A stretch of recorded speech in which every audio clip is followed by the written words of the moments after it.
തിരുവനന്തപുരത്ത് വീണ്ടും hi tech ATM തട്ടിപ്പും നെറ്റ് ബാങ്കിംഗ് പണം തട്ടിപ്പും. ATM തട്ടിപ്പിലൂടെ പ്രവാസി നഷ്ടമായത് 52,000 രൂപ. ചെമ്പഴന്തി സ്വദേശി വിനീതിന് നെറ്റ് ബാങ്കിംഗിൽ തട്ടിപ്പിലൂടെ നഷ്ടമായത് 49,000 രൂപയും. പോലീസ് കേസ് രജിസ്റ്റർ ചെയ്ത് അന്വേഷണം ആരംഭിച്ച വിവരങ്ങളുമായി ഷീജ ചേരുന്നുണ്ട്. ഷീജ, വിശദാംശങ്ങൾ. തിരുവനന്തപുരം പട്ടം ആക്സിസ് ബാങ്കിന്റെ അക്കൗണ്ടിൽ നിന്നാണ് പ്രവാസി മലയാളിയായിട്ടുള്ള അരവിന്ദിന് പണം നഷ്ടമായിരിക്കുന്നത്. 5 ട്രാൻസാക്ഷനിലൂടെയാണ് ഇത്തരത്തിൽ ഇദ്ദേഹത്തിന് 52,500 രൂപ ഹൈടെക് ATM തട്ടിപ്പിലൂടെ പിൻവലിച്ചിരിക്കുന്നത്. എന്നാൽ ഏത് ATM സെന്ററിൽ നിന്നാണ് പണം പിൻവലിച്ചത് എന്നുള്ളത് സംബന്ധിച്ച് അരവിന്ദിന് വന്ന ഫോൺ സന്ദേശത്തിൽ അത് വ്യക്തമല്ല. ഏതായാലും ജൂലൈയിലാണ് അദ്ദേഹം നാട്ടിൽ വന്നത്. അതിനുശേഷം 1 മാസം മുൻപാണ് അദ്ദേഹം തിരിച്ച് ഗൾഫിലേക്ക് മടങ്ങിയത്.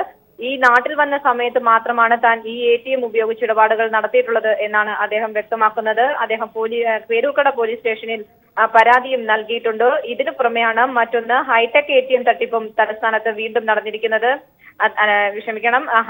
ഹൈടെക് ATM തട്ടിപ്പിന് പുറമെ നെറ്റ് ബാങ്കിംഗ് വഴിയുള്ള തട്ടിപ്പ് വീണ്ടും നടന്നിരിക്കുന്നത്. ഇതിൽ ചെമ്പഴന്തി സ്വദേശിയായിട്ടുള്ള വിനീതിനാണ് പണം നഷ്ടമായിരിക്കുന്നത്. 49,000 രൂപയാണ് അദ്ദേഹത്തിന് നഷ്ടമായത്.